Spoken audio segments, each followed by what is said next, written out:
கோடி ரூபாய் மதிப்பீட்டில் கட்டப்பட்டு வரும் உதகை நகராட்சி மார்க்கெட் கட்டுமான பணிகளை மாவட்ட ஆட்சித்தலைவர் லட்சுமி பவ்யா தண்ணீர் நேரில் பார்வையிட்டு ஆய்வு மேற்கொண்டார். நீலகிரி மாவட்டம் உதகையில் 20 கோடி ரூபாய் மதிப்பீட்டில் கலைஞர் நகர்ப்புற மேம்பாட்டு திட்டத்தின் கீழ் புதிதாக கட்டப்பட்டு வரும் நகராட்சி மார்க்கெட் பகுதியில் ஆட்சித்தலைவர் லட்சுமி பவ்யா தண்ணீர் நேரில் பார்வையிட்டு ஆய்வு மேற்கொண்டார். இதனைத் தொடர்ந்து பணிகளை விரைவாக முடித்து பொதுமக்களின் பயன்பாட்டிற்கு கொண்டு வருமாறு துறை சார்ந்த அலுவலர்களுக்கு அறிவுறுத்தினார். மேலும் தமிழ்நாடு நுகர்பொருள் வாணிப கிடங்கு காந்தல் பகுதியில் அமைந்துள்ள நூலகம் மற்றும் அறிவுசார் மையம் பழங்குடியினர் ஆய்வு மையத்திற்கு நேரில் சென்று ஆய்வு மேற்கொண்டார். இதில் அரசு துறை அலுவலர்கள் என பலர் கலந்து கொண்டனர்.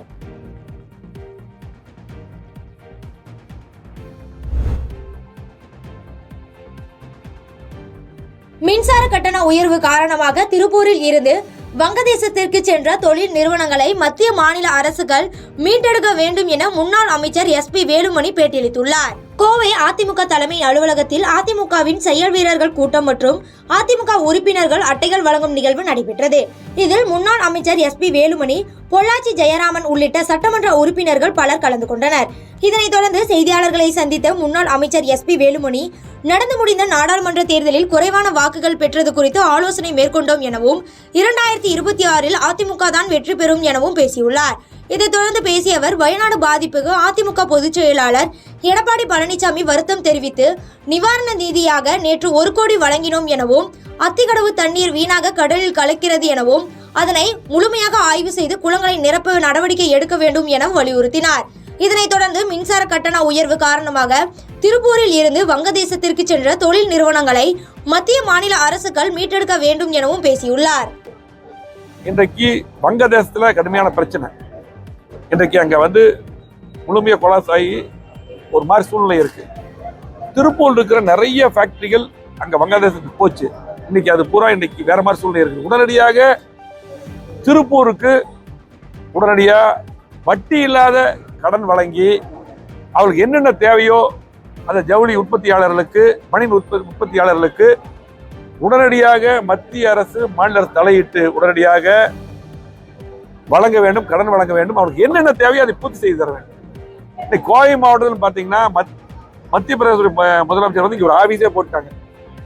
நிறைய தொழில்கள் அங்கே கொண்டு போறதுக்கு எல்லாம் முயற்சி பண்றாங்க. உடனடியாக அந்த மாநில அரசு அவங்களுக்கு தேவையான அந்த பீக் ஹவர் மின் கட்டணம், அதே போல இன்னைக்கு கடுமையான மின் கட்டண உயர்வு, டாக்ஸ், இது எல்லாமே வரி உயர்வு, இதெல்லாம் குறைச்சு அவங்களுக்கு என்னென்ன சலுகை செஞ்சு அந்த ஃபேக்டரி எல்லாம்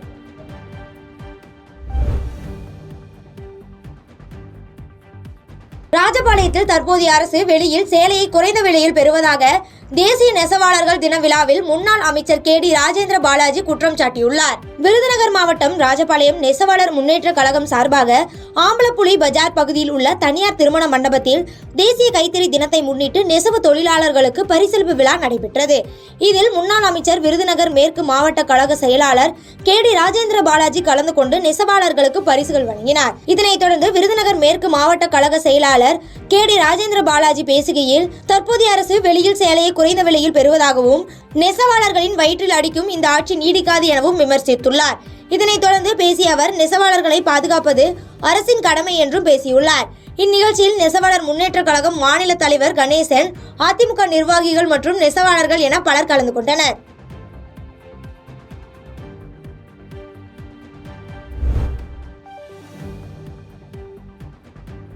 ஊரக வளர்ச்சி உதவி செயற்பொறியாளர் அலுவலகத்தில் லஞ்ச ஒழிப்புத்துறை சோதனையிட்டதில் கணக்கில் வராத 1 லட்சம் ரூபாய் பறிமுதல் செய்யப்பட்டுள்ளது.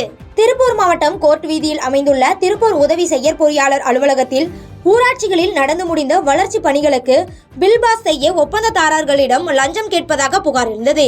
இதையடுத்து திருப்பூர் மாவட்ட லஞ்ச ஒழிப்புத்துறை TSP ராஜேஷ் தலைமையில் போலீசார் உதவி செயற்பொறியாளர் அலுவலகத்தில் திடீர் சோதனை மேற்கொண்டனர். அப்பொழுது 1,02,300 ரூபாய் கணக்கில் வராத பணத்தை பறிமுதல் செய்தனர். இதனைத் தொடர்ந்து பறிமுதல் செய்யப்பட்ட பணம் குறித்து அதிகாரிகளிடம் தீவிர விசாரணை மேற்கொண்டு வருகின்றனர்.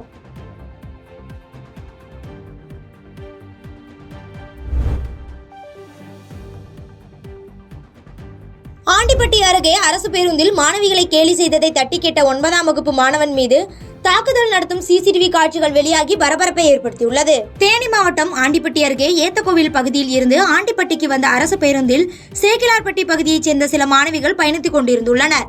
அப்பொழுது அப்பேருந்தில் பயணித்த கல்லூரி மாணவர்கள் சிலர் கேலி செய்துள்ளனர். இதனைத் தொடர்ந்து ஆண்டிப்பட்டி பகுதியில் உள்ள தனியார் பள்ளியில் 9ஆம் வகுப்பு படிக்கும் மாணவன் ஒருவர் தட்டி கேட்டதாகவும் கூறப்படுகிறது. இதில் ஆத்திரமடைந்த கல்லூரி மாணவர்கள் 9ஆம் வகுப்பு மாணவனை ரெங்கம்பட்டி விளக்கு அருகே பேருந்து நிறுத்தத்தில் அடித்து கீழே தள்ளிவிட்டு தாக்கியதாகவும் கூறப்படுகிறது. இதையடுத்து காயமடைந்த மாணவன் பெற்றோர் உதவியுடன் ஏத்தக்கோவில் புற காவல் நிலையத்தில் புகார் அளித்து ஆண்டிப்பட்டியில் உள்ள தனியார் மருத்துவமனையில் சிகிச்சை பெற்று வருகிறார்.